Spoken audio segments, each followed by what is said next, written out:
You are listening to an all-new episode of the Model Experience podcast live from the Model House. The Model Experience is the #1 resource for models.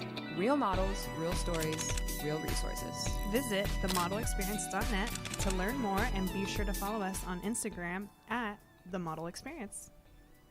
What's up, guys? It's almost Fashion Week. Yes, no sleep till Fashion Week. We are literally counting down the days until Fashion Week over here. I mean, actors have the Oscars, they have Sundance, they even have the Emmys. In music, you have the Grammys, and in modeling and in fashion, we have Fashion Week. Yes. Yes, and I know we are staying super active this season, okay? Can we just talk about what we have going on this Fashion Week? Absolutely. So for starters, we have our girl Deandra in New York, prepping for New York Fashion Week as we speak. And if you don't know about Dee, she usually sits front row, she's backstage, she has all of the access, right? So since we all can't make it, she's going to be streaming live. Okay. So be sure to follow our Instagram page at The Model Experience, and be sure to follow Deandra at Deandra Barnwell. Okay, so let's talk about LA Fashion Week. Can I just say, LA is where it's at.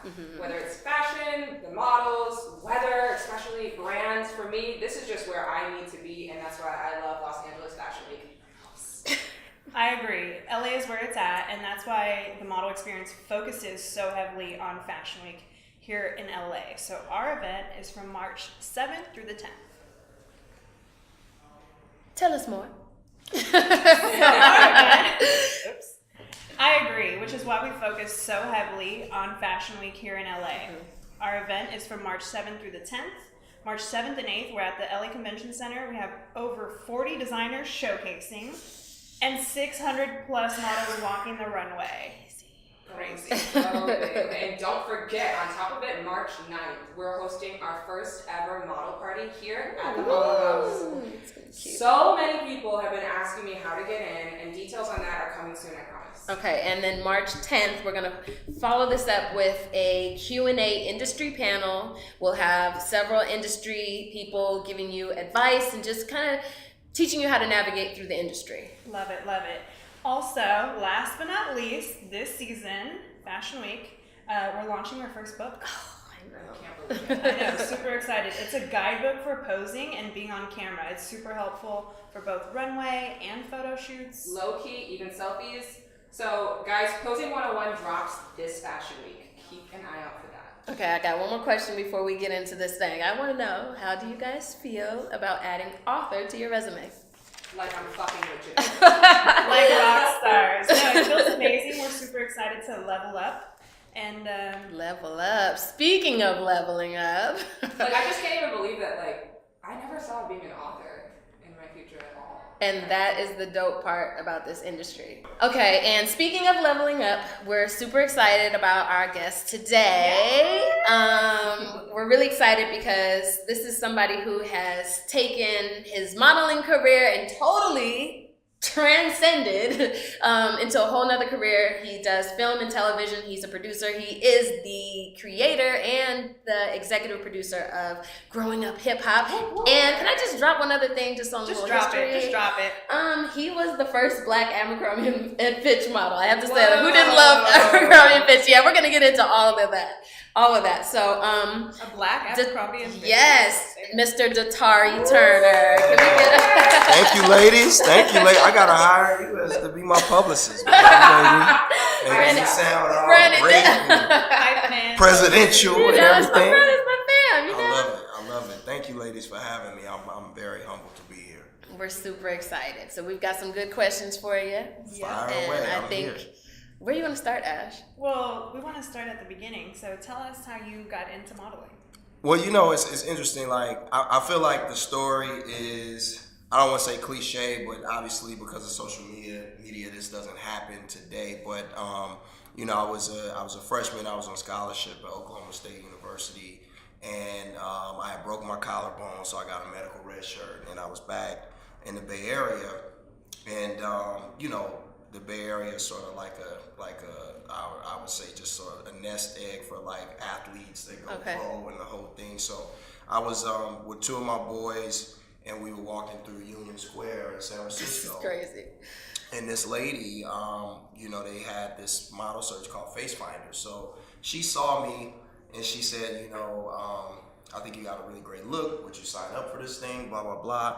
And I had never thought about being in the industry. I didn't think that you know, where I come from, you know, everybody wanted to be athletes or drug dealers. So it was sort of like, you know, or rappers. So, you know, it just wasn't on the radar. And when she asked me to sign up, I was like, I'll sign up, but you got to let all my boys sign up. And then my boys are like 6'5", 300 pounds, like these big athletes.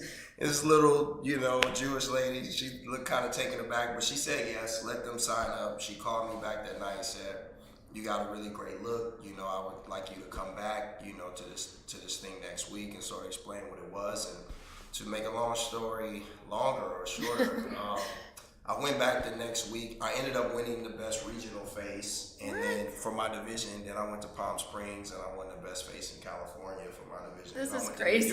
This never happens. And I won the whole thing. And the Ford modeling agency, Katie Ford, who was the CEO at the time, and Jerome Martin and Mary Anderson, they signed me to an exclusive contract. So that is crazy. And I was still on scholarship, so you know, they wanted me to, you know, move into a model's apartment and for me to test and do all of these things. And, you know, my parents were like, well, that's not going to happen. Like, she's in school and the whole thing. But, you know, Ford said that they had you know, they had offices all over the world, and they had an LA branch, which was more commercial.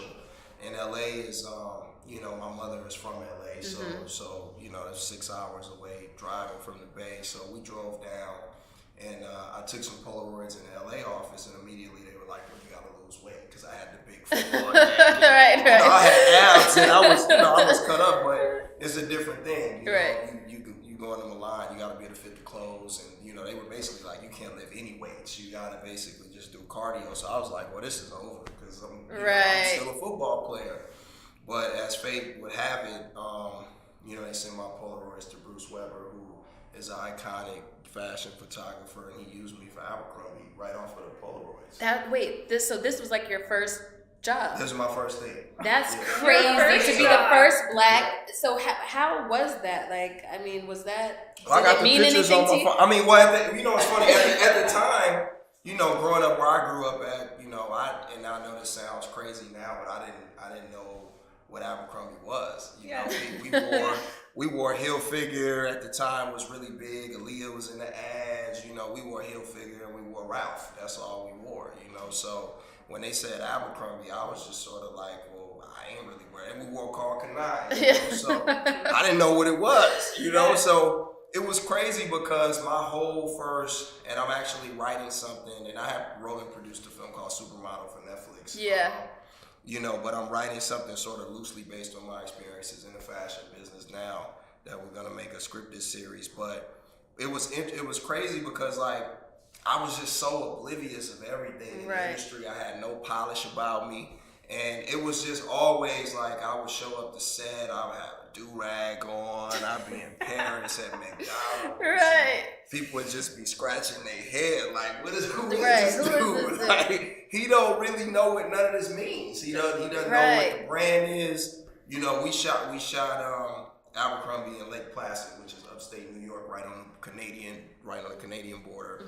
And you know, it came out, it changed my life. You know, and in between it coming out, I had did the My Little Secret video. Oh yeah. And then, I do remember He that. was a video mixed into. I forgot. I had cranked out a couple videos in between the ad actually coming out because, you know, Ford were like, well, he got this campaign. You know how they do it. They do it in film too. It's like you film this film, then they like, oh, they got this movie coming out. Y'all better book them now and everything. So then I got all of this stuff, like even before Abercrombie came out. So I did like, you know, I did like a 8-page photo shoot, a layout, spread in Vibe magazine. Yeah.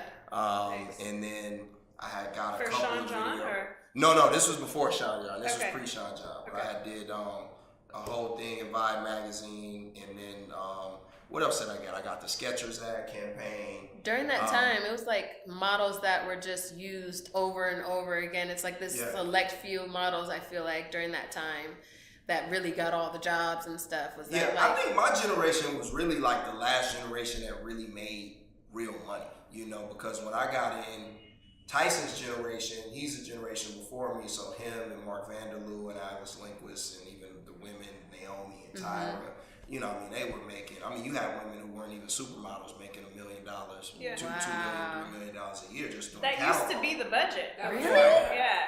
And so, like, I had clients that would book me, and at this time, the euro was twice as much as the dollar. So, like, I would have clients that would book me in, like, Barcelona for, like, 2 weeks straight at, like, $3,000 a day. Wow. You know? So, I could So go, being young and getting that kind of money. No, it was crazy. It was crazy. Like, it's funny, it's like generation, I thought my generation didn't make money hearing about what Tyson's generation was making.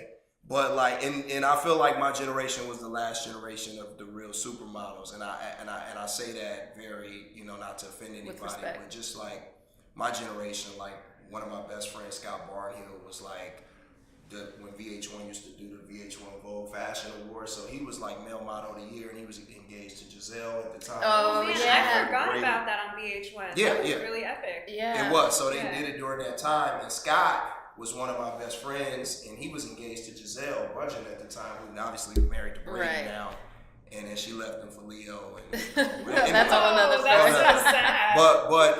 But my whole generation, it was Giselle, it was Adriana Lima, it was Leah Kabidi. Like that was really the last generation of like you knew women by their first name, like Bridget Hall, because there was no social media. So these women was like supermodels, and everybody knew their name without Twitter and without, you know. I'll play devil's advocate. We have Gigi and Bella. No, you got some great girls now. I mean, you do. You got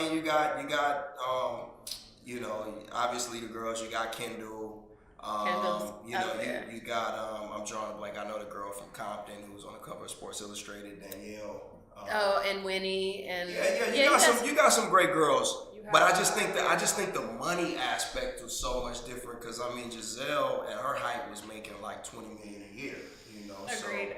And Adriana Lima, I remember even Jessica White when she got Cover Girl at 16, she was making $2 million, and like she was. So modeling at that time was like a real career. No, it was a real thing. It was, I mean, and everybody couldn't, because you got to think now, like, with social media, with, like, Instagram modeling, it's sort of like, you know, you don't have, like, everything is digital now. Like, it was a little more, I feel like it was a little more sacred back then, because you would have to go into the agency to take Polaroids. The process took so long. We just had this conversation. You couldn't really, a lot of the agencies, they didn't have, you know, the name of the agency outside the building. Right. So you didn't know Ford was just like an all-white building on Burton Way. No one knew what it was. It didn't say Ford Models outside. So it would be like, they would have like one day a week where they would do open call, and you would just have to know somebody to get it. It was really,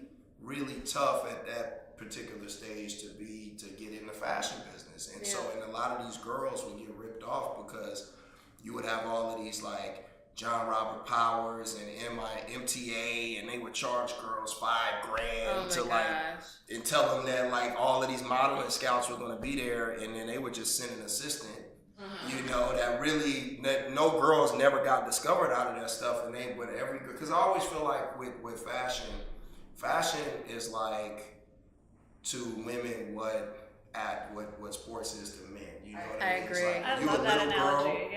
When you're a little girl, like you want to be a model.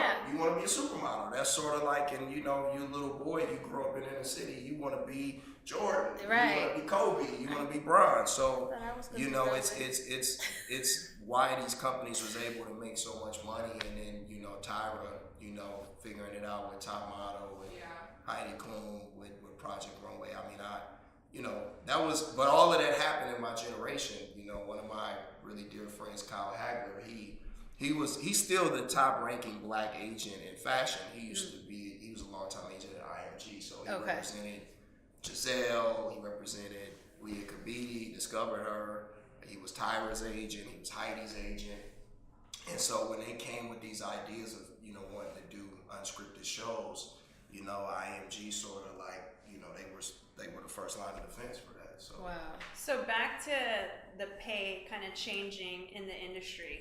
I would say that is even more motivation to have more going on than modeling. Right. Like models Yeah. today, I feel like are a little more multifaceted. Like, you know, you don't just model, you produce on the side, or Music. you know, you coach, you write books. There's Yeah. so many other things, you know, contributing and paying the bills. So for sure. let's talk about your transition into production. What was that like? Well, you know, it was the year was 2002, and you know, I lived in New York during 9/11. You know, Oh, I didn't know that. I saw it happen. I saw What? the plane. You know, I saw the second plane. You know, crashing. I mean, you know, I lived in New York. I didn't 'cause remember. That was during the time too. But during that time? That was 2000. That was when Wes came to stay with me. That was in 2002. So that was like 6 months after. That's crazy. 9/11 in 2001. That's crazy. So, you know, I think for guys, you know, the fashion industry has always been an industry where women completely dominate. You know, women interesting. make 5 times more than guys. I remember shooting Hilfiger, and Joy Bryant, who's still Oh, yeah, really good Joy, friend of yeah. mine. We were the black faces of Hilfiger. Yes. So I was in all the Hilfiger ads. I was She the was guy, a- she was the girl. yeah. We shot Hilfiger together, and she would be getting paid twice as much as I was getting paid. That's so and then crazy. Rebecca Romaine at the time had a contract with Hilfiger where they were paying her like $1 million a year.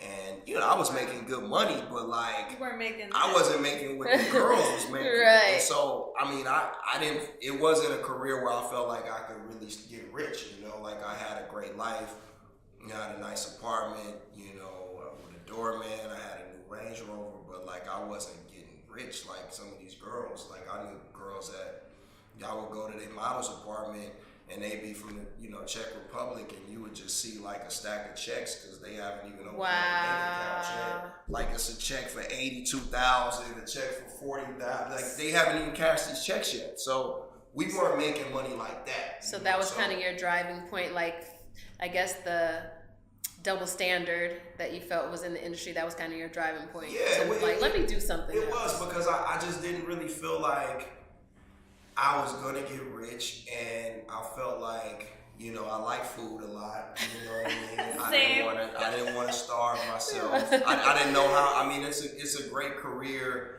when you're 20 and 21 and 22 and 23. But as I started to get older, I've always been somebody who thought about what my life is gonna look like 10 years from now. Right.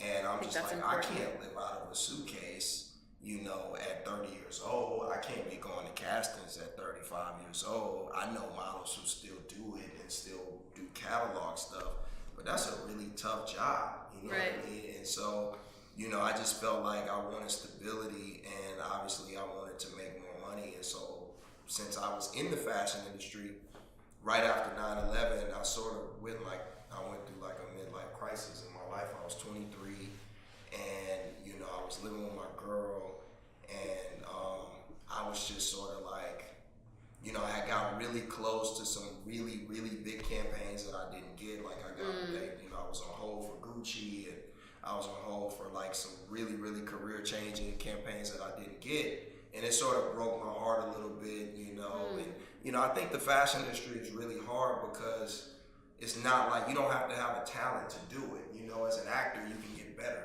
You can go to class. Right. You can but like you can't really, you don't get to choose how tall you are, you know, how high your cheekbones are, Right. what your jawline looks like, you know, the symmetry of your face. You don't get to choose that, you know. So Not overnight. Right. So- But that's good for our listeners, like that want to be models. You have to understand there's so much to it. It's not just it really is. always about what you bring to the table and what your talent is. Yeah. And I was living my life in a bubble, you know, when I was working a lot. You know, I used to ride motorcycles. My agency didn't want me to ride bikes. You know, I couldn't really I just felt like the walls were sort of closing in on me. Like I didn't really have a life. I couldn't really do dangerous stuff. And honestly, I was always, I feel like I can just say for me, I always was very self-conscious about taking pictures. Like I would feel like it would be days where I would go to set and I'd be like, this is the day that they're gonna realize that they don't look the part. Wow. You know what I mean? Like, I so felt that way. it really was like Wow. a self. Cause you know, I don't know. I just went through a period where I was really depressed, and I started thinking about, okay, well, I can't do this in 10 years. So what else now that God has allowed me to travel, for me to use this to travel and to sort of get a polish to myself, Yeah. make some relationships. How do I make this work for me? And I just went back to, when I was a kid, and the only other thing that I really liked as a kid was movies outside of sports. Right. But Hollywood might as well have been in Dubai. It didn't really seem realistic. Right. A realistic career, and I didn't really want to be an actor, because with Ford, like I was able to dabble in that. I was on Moesha, and Yeah. a couple of guest spots and things like that. Both of And them. I was like, Me too. it was recurring on Boston Public, so I had got a chance to act in some things, and I was like, I don't really, really love this, and for me, it's sort of hard for me to do something if I don't really love it. you know? Right. So, and I didn't really love modeling either, which is why I was sort of like always on the fence about it. Right. And then I bought two books. I bought a book called Writing Treatments That Sell, and I bought a book called Save the Cat that taught me how to structure a screenplay. Now this is important stuff, people. Like Yeah. getting the tools. Yeah. Take this in. And the first thing the book said was to write about something that I knew, write about something that I had knowledge of. And being a leading man in so many videos, I was like, I know where this is I knew going. a lot of the music video girls, and I sort of knew their lives and sort of what they were going through. And I had seen a film, I had just saw a film called Gia that Angelina Jolie starred in. And I was like, why not do an urban version of that about a video girl? And, that was sort of like the basis for me to take a stab and write my first screenplay called Video Girl, which starred her sister and her. Coincidentally. And Yeah. that was sort of my foray into. I remember I wrote the first draft of the script. I went to my girl. I was like, I think I'm gonna move to LA and give this screenwriting thing a shot. And she thought I was going through this midlife because I had been depressed for a while. She's So like, she was just what? like, You were Like, going, you you a gonna do model what? turned into right. Like she wasn't feeling it because she was like, well, you didn't go to film school. Right. And we got a really great life. All our friends are here. Like you on 2 billboards. Like, what are you doing? Like she was really like thought something was really wrong with me. And she was like, well, if you gotta go to LA to like get this out of your system, go. But I'm staying. And she didn't want to come with me. And then that broke my heart. But I moved to LA.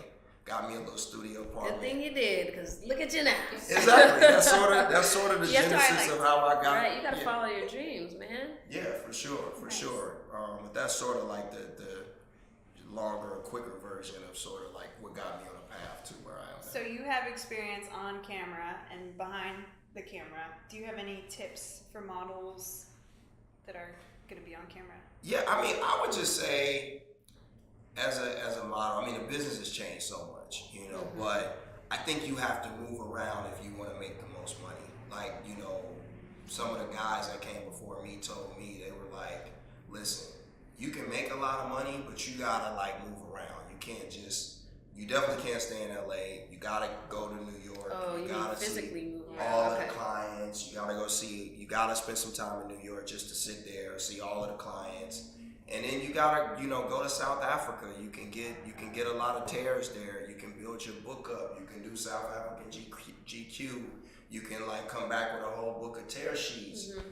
Spend some time in London. Spend some time in Paris. Like just move around. Make sure you got agencies everywhere.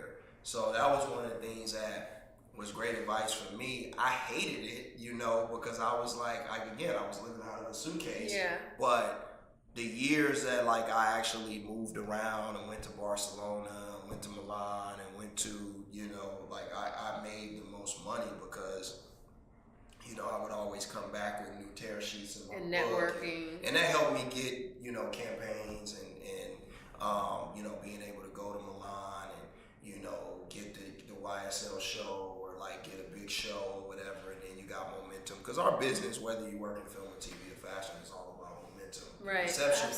The perception is actually more important than the truth. You know what I'm saying? So The We perception have a perception is- project coming out. No one cares about the project. They just know that you have something coming out. Right. You know, so Isn't that crazy? So I would just say that, and just, you know, one really underrated thing is sending like thank you cards. You know, Ooh, when that's you a work with great clients. tip. Yeah. You know, because so many people in our business are like a little self-centered and like a little Entitled. a little entitled.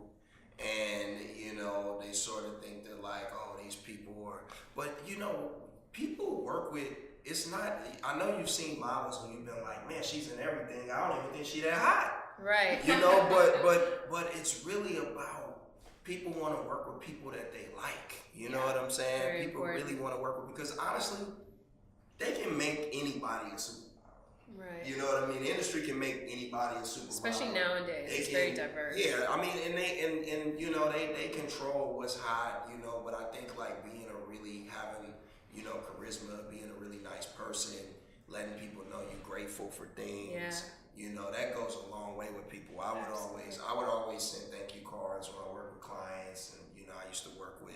The industry's changed so much, but I used to work, you know, for Macy's a lot. You know, and like the catalog is really what keeps you, you know, where you make the most of your money from. Like, you know, you do these you get these tear sheets and do editorial, but that doesn't really pay. And now catalog, I feel like, is e-commerce. Yeah, Oh, really? Okay. Yeah. Okay. Like definitely. It's all online. everything is on. Yeah, like the Sunday, like I used to be in all of the Sunday papers, Yeah. whether it's the Bloomingdale's, the Saks, Yes, you know, the Macy's yes. catalogs. Like, you do that, that's what you want, because if you can get the catalog stuff, those people always made a lot of money. But Right. you gotta get the campaigns, and you gotta have an editorial to help you get those. And they're catalogs. consistent. Like kind of nowadays, those online, like the naked wardrobe and things like that. It's like those are guaranteed. You're gonna keep Shooting those models. weekly, Yeah, yeah. they're shooting weekly. They're doing the Yeah. catalog, the e-commerce. So it's pretty cool though how the industry is just shifted into that, but Digital.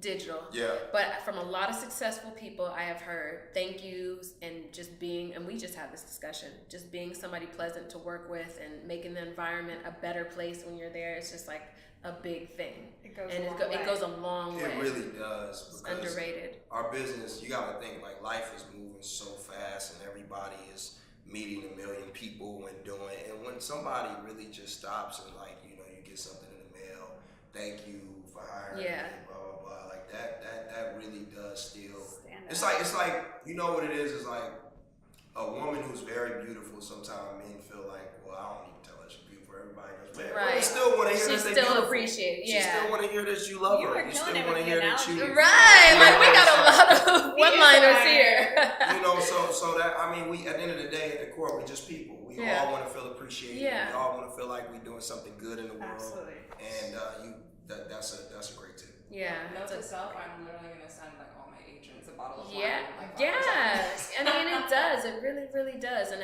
I've heard this from many successful people that being grateful is like takes you a long, long way. The way. So, sure. on a more technical note, I Yeah. guess, on-camera tips for models in terms of like lighting or angles. I know you have like experience with both, you know, TV modeling, And behind the right. camera. So, any tips for being on camera? Well, I think you should just know your face. You should know what side of your face is your best side. It's true. You should know. You should know your face. I mean, it's like, you know, I'm a sports guy, so I use a lot of sports analogies. But like sometimes the team with the most talent doesn't always win. You know, the team with the best coaching wins. You know, the Patriots had the best coaching, the Rams had the better team, and the Right. Patriots won. And you know, this is all you gotta study. You gotta study your face. Study your Stuff photos. we put in the Study, you know, the light. like the angles that's gonna make you look the slimmest or make your face look, you know, the best. And you know, it's not even necessarily, obviously, you know, the more you take photos, the more comfortable you get. But you should really study your photos, you know, like you should. And that was something that I did a lot. I would go to the store, you know, pretty much like 3 or 4 times a week just to browse the magazines back then. Right. Now it's different. But yeah. I used to go to the grocery. It was a store on Robertson where they used to have all the magazines out. It was like Robertson and Pico. Like Oh yeah. And it was like their whole Yeah. magazine stand. They would have magazines from all over the world. And they would just have like go. photo They're like, magazines. sir, you've been here too long. Yeah, and I would Right. just literally stand there, and I go in there by like 1 or 2. Right, but I would stay there for like 2 hours, and I would literally just watch. I would read I would go through all of the tear sheets and all these magazines because I wanted to know, what everybody was doing. I wanted to see, if I could get some inspiration if I did a test shoot. Like, oh, this could be dope. And you gotta study the competition. This is your business. You know what I mean? Sure. This is a real business, and the people that treat it as such are the ones who ultimately, make the most money and do the best. So I've always been a person that's been somebody that's like researched and put a plan together. The encyclopedia. Yes, the encyclopedia. Yeah. And all this stuff that he's saying is in the Bible. Yes. Like about knowing, your craft and face shape and all of that. So that's like a lot of good info. And it's good to know we're hitting it right on the head with that. The Bible. Sure. Yeah, We have an on-camera Bible coming out. Yes. So Nice. it's basically like what angle, what shape, what. Like if Learning. you didn't know what to do, you're brand new in it kind of guides you. Right, because there's a lot of models, if you really go back through the years, there's a lot of models that didn't necessarily have, like, they weren't, like Kate Moss was 5'7". She wasn't 5'11", Right. 5'10". Estella Warren, when she was a model, like, there was a lot of, models that even didn't really have, like, the chiseled faces like that. Right. They just knew how to photograph. Right. Even like Kate Upton, like, doesn't have, like, the slimmest face, but she knows how to photograph, and sometimes you see some of these supermodels and you see them in person, you're like, man, they don't even look that Right. But they know That's how to Instagram photograph. now. And then you have people that are drop dead gorgeous in person but don't know how to photograph. I see that. Yeah. So it is really important to study the craft. Like I said, you want to have agencies everywhere. You have your mother agency. I'm sure. I don't know if it's still the same. When you have like the first agency you sign with is your mother agency. Okay. But you got to go to these other places and get agents, and women work everywhere. So They're gonna they work. work in Moscow. Right. All over the place. So you gotta go get you some flight benefits. Right. One of these flight attendants. Give one of these flight attendants. Give them like $2,000 to put you on. Get the little, what is it called? put The you buddy on pass. The buddy put you on their pass. flight because it's like they have this thing with flight attendants. If you say that this is your domestic partner, they can put you on. He giving out real good tips.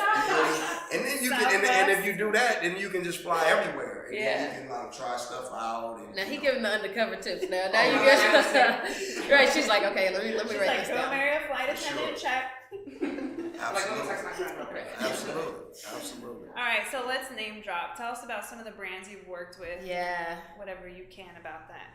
Oh yeah, well when I was modeling, I did Abercrombie, I did Hilfiger, I had I was the face of Sean John for 2 years. Yeah. How was that?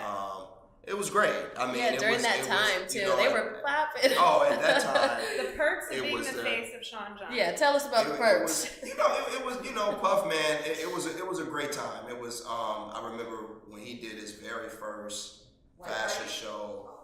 It was live. He used to have a network called the Style Network. So they did like a day in the life piece on me in 2001, and then they did his fashion show, and he was just coming off he had just got acquitted.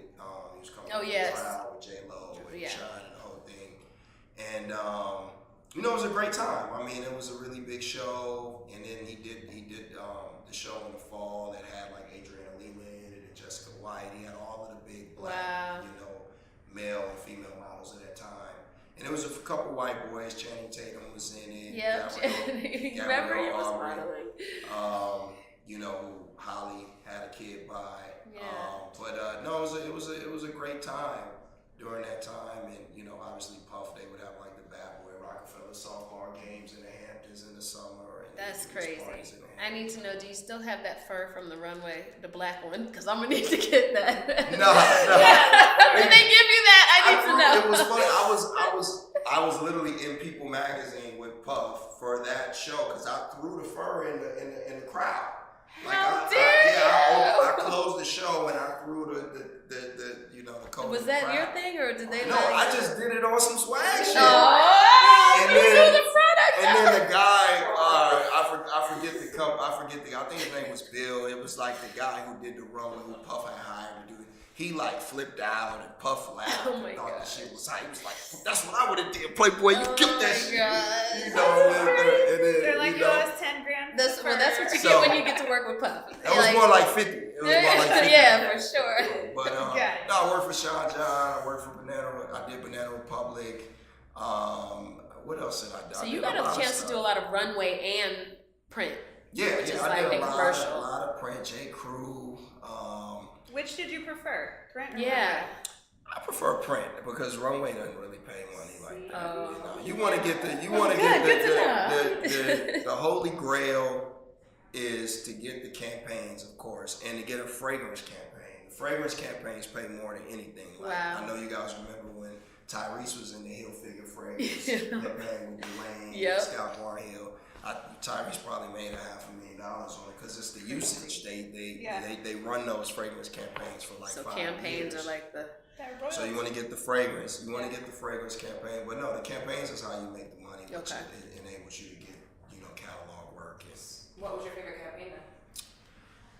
I would say Sean John was one of them. I mean, Herb Ritz, who's like a super iconic photographer. Puff had hired him to shoot the last Sean John ads that I did, and we shot them in Palm Springs.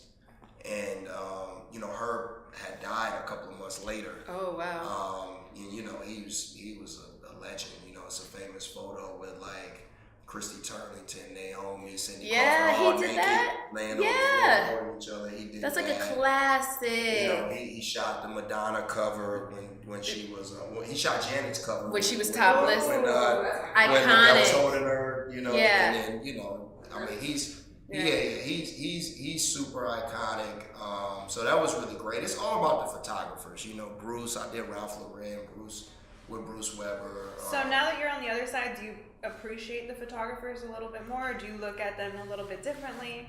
No, I mean, it's all about. I think I appreciated. I didn't really know what it really was, but I think I appreciated them then. I mean, they control the business, Right. like so I got a chance to work with pretty much the majority of the big ones.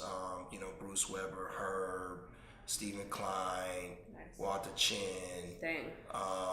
Dewey Nicks, Mario Testino. I didn't work That's with amazing. I didn't work with Mizell, Stephen Mizell, or like Richard Avedon or Peter Lindbergh or But you definitely. or Annie Leibovitz. Those are ones that I wish I would have got a chance to work with. Yeah. But like Richard Phibbs, and the last campaign that I really did was which Mark Siegler shot, which he's a really big commercial photographer, and Cliff Watts too. I shot the Rockaware campaign. Me and Zoe Saldana and Jay. That's shot dope. it in South Africa and in Bangkok, Thailand. So you had too many good ones to even. He's like, I'm done modeling. Yeah, it's like basically. It was a stepping stone. I think for guys, I always say like, people are good at more things sometimes than the world allows them to be. And models have a stigma for not being too intelligent, but that couldn't be further from the truth. Yeah. And there's a lot of models that have gone on to have incredible careers, like the Channing Tatums. Yes. The Mila Jovovich and Yep. Joy Bryant. Joy Bryant went to Yale. She was doing Hill Figure while she was at Yale. That is Just to pay the bills for it.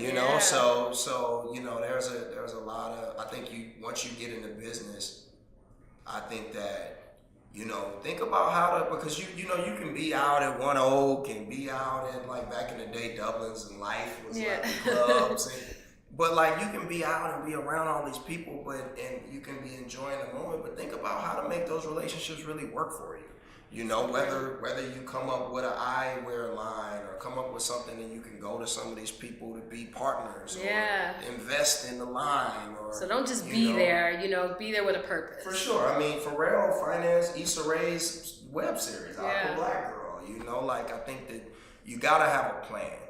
That's what I would say. Just have a plan and have an end game. I've always been a big planner. You have your yearly goals, you got your daily goals, your monthly goals, your 5-year goals, and so when you're coming across and you're meeting all these people, don't just chalk it up to a night that, I was partying with Don't Lenny. just get an Instagram. I was partying with Lenny Kravitz and such and such. No, really cultivate cultivate those relationships, and a lot of times, it's not like, you get somebody's information and you ask them to do something for you next week. Sometimes it's just you gotta one up. But you gotta know the plan. That's why it's really good to have like the 5-year plan. So you gotta play chess. So when you meet people, you may not ask them for nothing for 4 years, right? But you cultivate that relationship. Maybe you send them a bottle of champagne for their birthday. You know what I'm saying? Right. You forge a real relationship. And then those really it's funny because some of the relationships that I made in fashion still serve me today. I mean, I was at Puff's house for New Year's. Yeah. I'm still very close to Joy Bryant. She was the boy girl. Yes. Yeah. We doing a project together, and some of the, so I still have those relationships, from what I did model. So that's what's really important. So it just came full circle. Yeah. Yeah. I mean, I couldn't see it. I didn't know. What my life was going to look like. But you knew those relationships were important. They were important. I mean, I'm, Billy Woodruff and a lot of these video directors then, and I'm still friends with today. And so, yeah. So my favorite thing to ask successful people is about their day-to-day. What's your morning ritual? What's your day look like? Well, I write everything down. I have a journal that I keep throughout the year. And it's every day. It's Monday, Tuesday, Wednesday, and it's every day what my goals are for the day. And the first two things that's always at the top of the list is pray and work out. Mm-hmm. And I may not always work out. Yeah, but you always pray. But the way I do it, the way I'm able to check it off is even if I don't work out and I get home, really late at night, my favorite number is 11, so I'll just do 11 push-ups. Right. Let me just say I did something. Right. Let me just say that I did something. But just it's so I can making that off. list and committing to it. Yeah. These are super important tips for success. Successful people do the same. You talk to successful people, they do the same thing. I literally make a list of everything I have to do every single day. And obviously, life is would throw you pivots and stuff sometimes. But I always try to knock out the majority of the stuff on my list per day. And if I don't, it rolls over to the next day. You know what I mean? But, I have a weekly, I always have my daily goals. I have a weekly goal. I have a monthly goal. And then I have my yearly goal. And then you have your 5-year goal. I mean, this whole thing is a marathon. The mistake that I see a lot of people making is that they want it to happen in such a quick period of time. You were there. You knew how long it took me to get video. Absolutely. It was forever. Years, and then script after script after script. And we stayed the course, and I mean, this game it's a marathon. And you gotta, it's not always about hitting a home run and hitting a grand slam. Just get base hits. Just put points on the board. Just get little wins. And once you make the decision that this is what you want to do for the rest of your life, if this is you, then you just dedicate your life to it, because one thing that when I think back on the fashion business, I didn't love it. I didn't appreciate it when I was in it. Mm-hmm. I didn't. I would be in some of these locations and I couldn't really enjoy myself because I couldn't eat. Right. I had to starve myself, or I couldn't, or I didn't want to. I was always paranoid about getting caught in the wrong, because a lot of shit that goes on in the fashion industry is wild. It's a wild thing. So sometimes if you don't want to participate in certain things, it's better to just not go. Just because you don't ever want to put yourself in a situation where, you there and then you don't participate. You don't and need then that guy. Everybody's okay, well, he gonna tell on everybody. Right. You know what I mean? Or they're gonna point you out. Yeah, you become that guy. It's like that line that Denzel says in Training Day to Ethan Hawke. He's like, in order for people to trust you, they gotta have a little bit of dirt on you. That's so true. Some of that is kind of true. You know what I mean? In our industry, some of that's kind of true. But I feel like I was, you know, because I didn't want to put myself in certain situations, and I wanted to, you know, be looked at as, you know, a professional and a business person. I tried to make sure everything I did, for the most part, was between hours of 8 and 8. You know, and so my fashion career was pretty disciplined. It was pretty You disciplined. sound pretty disciplined. Yeah. You know, so I didn't get a chance to really enjoy a lot of it. But now when I look back on it, it changed my life. I mean, number one, it gave me a polish. If I hadn't, you know, I used to wear gold grills and shit. You know, I was a football dude. I was like, I didn't really know how. I didn't have any polish. Like, Right. you know how I discovered champagne was when I was a model. It's like the first fashion party. And it's a lifelong love for you. Sure, because the first fashion party I remember, it was after the show, and you know, all the models, we went to the bar, and I'm trying to, like, it was one of the girls in the show. What were you gonna order? She's like, "What do you want? What are you drinking?" And I said, Hennessy. Coke. and she rolled her eyes at me like, "Oh, that shit is so lowbrow." Basically, like her version of that. Of course. And I felt bad because I'm like, "Damn, that was." She said, "Here's the booze." She's like, and she handed me a glass of champagne. And I was hooked. And it was a love for I was and That's what you realize about champagne is, like, because I would just see girls that wouldn't eat anything, But and they would drink just that drink champagne. all night, and it was all good. And then you realize, like, when I started doing research, because you know I'm a researcher king, champagne has the least amount of calories than any alcohol. It's got the same benefits. We as need to know this. Okay. It's red wine. It's got the same benefits for your heart, for your circulation. Google it. And now we sip champagne when we're thirsty. So I was like, because I would see this, I would be like, these girls ain't ate one thing, but they just tossing these champagne. Okay, we gotta ask you one more thing, because you touched on something and we kind of glided through it really quick, and I know a lot of listeners and just a lot of young people these days deal with it. You said you kind of went through a depression, so just give us something quick that maybe can help the next young person that gets in one of those slumps, trying to make it, trying to do their thing. What would you say got you through, or what advice would you give somebody who's dealing with rejection, depression, trying to make it? You know, what advice? Crisis. Yeah, It was a really. I went through a really tough period of time. I mean, even the first time I decided to make the jump and go to New York was tough. I mean, I was in a model's apartment. It was a 2-bedroom. It was 2 people to a room. And I was in this model's apartment with, like, a guy who didn't even speak English. I think he was from the Czech Republic or something, and another guy from Brazil, and it was just like, it was the United Benetton.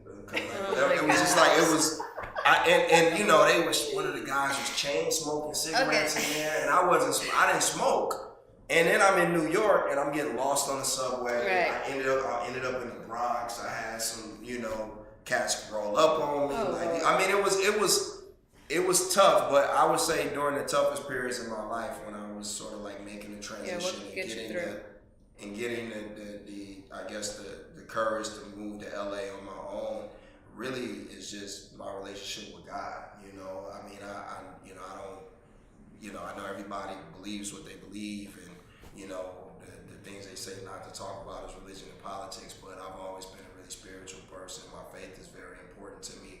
You know, this life is a real tough one. This industry is a tough one. It'll test your faith. You know, it will test, you know, how you feel about yourself, because there's so many insecure people in our business, and so many people dealing with, you know, demons and dealing with what they dealing with. So they're gonna push that off on you. Right. You know, so you have to have a strong belief in yourself and understand that at the end of the day, God got the last say. You know, none of these people got the last say. They can't ruin your career. They can't do this. If it's meant for you to be there, He gonna make a way for you to be there if you really believe. And you know, I had some tough.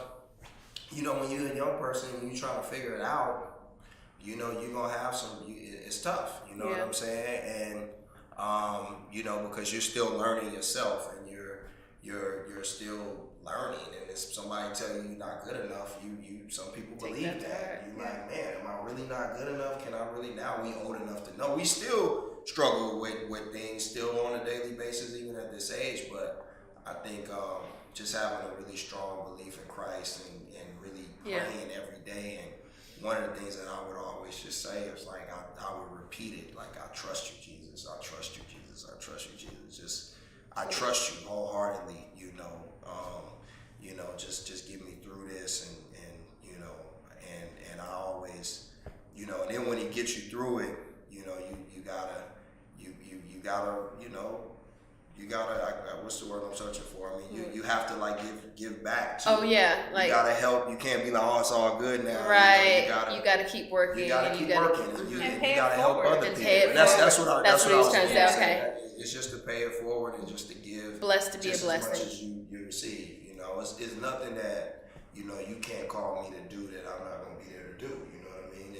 And just being a good person, man. I mean, we'll talk about that after, because I'm like, producing. Anyways, that's another conversation. But yeah, so. All right, so tell us about your show. Which one? Yeah, I like that. That's the answer you want to say. So tell us about your job, Real. Which one? I guess growing up hip hop. Yeah, I mean, for me, like, I would just say my mission statement in life and everything that I've always tried to do, I just wanted it to always show my people in a positive light. I've never done something just for a check. I've never, like, not believed in something, but even if it was something I could make a lot of money off of, like, you gotta ask yourself, one of the things you do have to ask yourself, what is your mission? What's your life's mission statement? What do you want your brand to be? What do you want to stand for? And I think because you only get one. Yeah, you need to have a mission statement of really what you represent, what you want to leave behind in this world. Exactly. And for me, I think one of the things that really propelled me to be a writer producer was that when I started really thinking about it, and I didn't touch on this earlier, but this is really important. When I moved to New York at 19, I was making money as a model, and sometimes it'd be late, and New York is a melting pot, so you got people from all over the world that live there. But I was countless times, white women would cross the street late at night, they would walk past me, and me, I didn't really know. I was just like, what's that about? You know what I mean? Like, I think black men sort of deal with that a little more than women. Yeah. You know what I'm saying? But when you think about the entertainment industry, you think about America. Like America, we're only a superpower because of our entertainment industry. We're not top 10 in education. That's for sure. We owe all this. We indebted all this money to China. You have other militaries now that rival ours. The reason why we are a superpower today is because of our entertainment industry. All these other countries make their own movies, but when we release a movie, it's the number one movie in the world. Yeah. Our movie stars are the biggest movie stars in the world. Our reality stars are the biggest reality stars in the world. We create popular culture. Kim likes her. All over the world. We create popular culture. So with that being said, the power, people will always try to trivialize, like, oh, making movies isn't brain surgery, but like, we all had that movie that we watched, the movies that we watched that shaped what we thought, how we thought about life. Absolutely. And a lot of people that are a different color, and I'm not making it a race thing, but a lot of people that are a different color didn't grow up around black people, but they have a perception of people of color based on the images that they saw on screen. And so when you think about that, white men told our stories for 100 years. And just imagine if they only told the 3 worst things about you, but never told the 100 great things about you. So, he's dangerous, he's a killer, he's a gangbanger.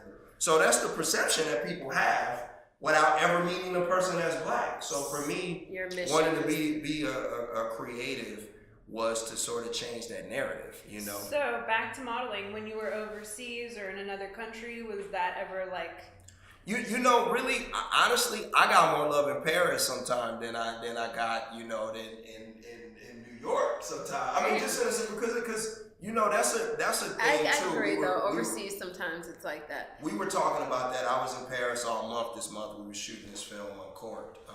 You know, because the wine industry started in Paris. Nice. And you know, like Jaimin Hansu, you know, her wrist discovered Jaimin homeless in Paris. You know, it's actually a lot of black people in Paris because it's close to Africa, but they don't really show you that narrative on TV. Right. So if you've never been to Paris, you like when you first get there, you're like, hey, it's all these people of color. Yeah. You know, like I mean, and so that's like the first like culture shock is when you get there, you're like, man, it's a lot of black people. You're like, oh, I'm here. I didn't even And know that's the culture shock. Yeah. You know, but I think like I said, for me, just wanting to, you know, contribute to the images of positive imagery of my people, and I created Growing Up Hip Hop. That came out of you know, I put Vanessa Simmons in a film I did called Dysfunctional Friends. Yes. It also had Meghan Markle in it, who was the Duchess now. Yes. And Good casting. you know, to tell the whole story is like, you know, I tried to sell a series with Angela and Bow Wow, and then we sold the series, and then Bow got engaged to Erica Mena, so he had to back out of the series at the time. And then it was one of those things where we were like, you know, Angela was sort of heartbroken at the time about it, and I was like, well, so we don't put ourselves in this situation again. We need to add more hip hop kids. Yeah. So if one leaves, it won't matter because the brand is bigger than one Right. person, you know. So it was really like doing the Avengers of hip hop, and when I really started to think about it, I was like, when Jay, like my first TV show I did was The Ultimate Hustler with Damon Dash at BET. And one of the things that Damon said back in the day, and this was in 2005, he was like, man, you know, when me and Jay started Rockefeller, we named our company after a rich dynasty family because we didn't know a lot of black people that had generational wealth like that or that had dynasties like that. So they named the company Rockefeller Records. So the whole goal now through hip hop, you got J and B, they got kids, Yes. Dame and Rachel Roy and Master P and Reverend Run, and now you have all these second and third generations of multi-millionaire kids. Yes. So now my goal is that maybe some white kid in Iowa will name his company after the Carters. Right. Like, and, you know, it's really just about changing. It's really just about black excellence and showing black people having generational wealth. And it's almost like a version of like in the 80s when like, you know, the unemployment was the highest in the country and it was sort of like the crack decade, but like you saw a Cosby show on TV, you saw a black doctor, you saw a black lawyer, you saw them raising, you know, black kids, you know, and it was a, you know, the family was well healed, you know, and that's sort of what we trying to do with Growing Up Hip Hop. It's a positive show. It's on WeTV, the Women's Network. You know, we don't have people pulling hair out. And, look at that. We went from Sean Jones throwing jackets off the stage to creating shows on networks. It's just positive. And you know, I'm also executive producing a series called Shut Up and Dribble with LeBron James at Showtime, which has been airing and is, you know, I think I just saw a commercial for that. Yeah. So, and you know, I mean, that's self-explanatory. Right. Was that tricky getting LeBron to do TV, or he was all for it? Or? No, yeah, he's been producing TV for a while. Okay. But it goes back to the relationships. When I did the Rockaware campaign in 2006 with Zoe, LeBron, you know, Jay is one of LeBron's mentors at that time, and LeBron's agent, sports agent Rich Paul, who is one of my dear friends, he was on that tour because we shot the Rockaware campaign around Jay's Kingdom Come World Tour. So we went to all of these places, and he was still performing in the shows, and we just shot the Rockaware campaign around his tour. And I forged a great relationship with Rich Paul at the time. You know, who was LeBron's agent, and we kept in contact. And I would pitch them ideas over the years.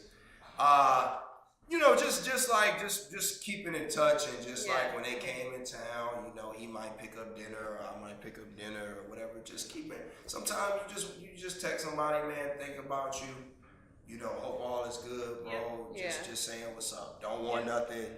Just saying what's up. You know what I'm saying? And just keeping those relationships. You know, like, you know, even with the Megan situation. I mean, as long as it took Video Girl to happen, she could have.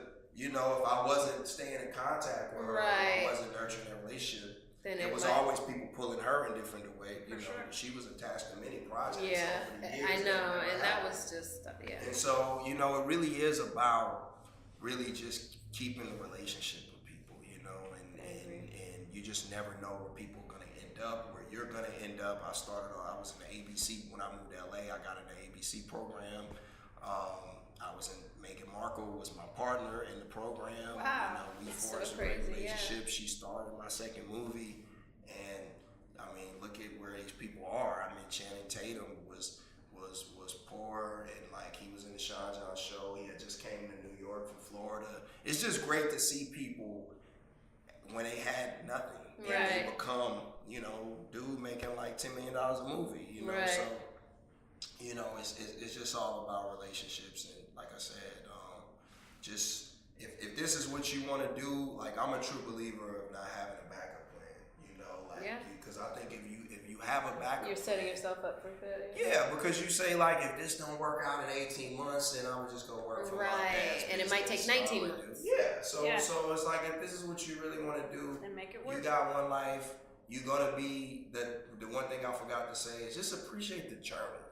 That's what I didn't when I was like looking back on the fashion business. It was so valuable to me, but I didn't realize. That's how I feel about my music career. I didn't appreciate it when it was there. I did not see the value the way I look back. Because you're working on the next trophy. Yeah, you know, I think one of the things that we could probably all agree on is being present is the most valuable tool you can have throughout your career, because then you don't ever really feel a failure so hard, or you don't really, you know, it's just a moment instead of something that you set yourself up for, you know. So last question, are you ever in like the position of casting where you're actually, you know, all like the time. Okay, so we just went through that. Oh my god. What do you look for? Any do's and don'ts? What's the biggest thing people do wrong? You know, any feedback you can give us. I think that like I would just say like I think that I was successful when I was a model because I didn't know any better. I was raw, and I think they like that. Authentic. They really like that. You know, when you go in there and you sort of like, you know, you want it so bad, and you want, you know, like I mean I hate it. I wouldn't advise this. You know what I'm saying? Now, but like when I first started, I didn't really know how to dress at castings. So I was going with my do-rag on my head. And, you know, you did not go in them castings. With the hat on it, like I got photo. But you know, I would take it off. They had to be like, take the do-rag off. You know, I had my do-rag with my A's hat on. I think you're saying be authentic. You know, but I think that they really.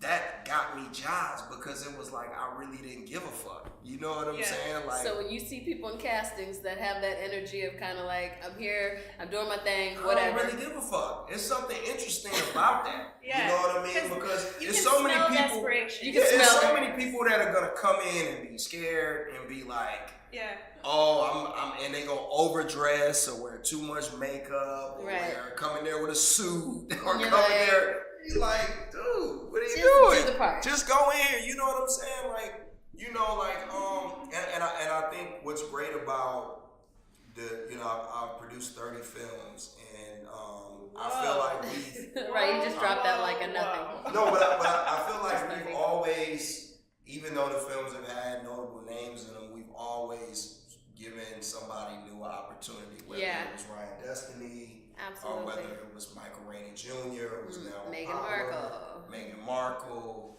I mean, I can the list goes on. Yeah, I mean, you know, it's always important to discover somebody and give somebody new opportunity. I mean, honestly, you know, you killed it in Video Girl. A lot of people talk about your role. A lot of people talk about your role in Video Girl. Yeah. Like, man, I didn't even know she was that dope. No, it as definitely an actress. gave me that opportunity to break out of just the music for me. You Right.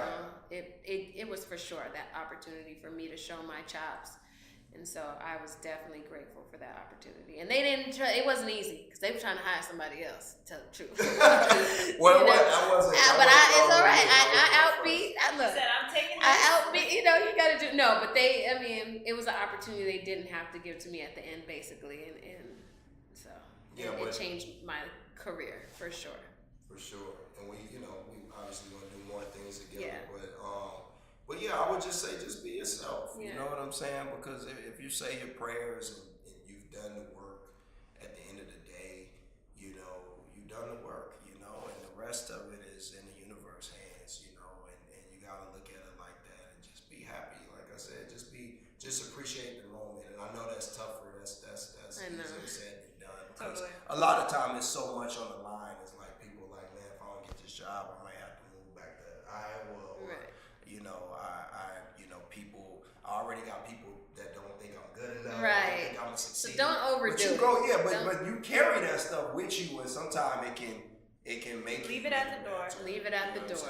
Yeah, just go in and just be the authentic version of you, because people hire people because they are different, not because they're the same. Right.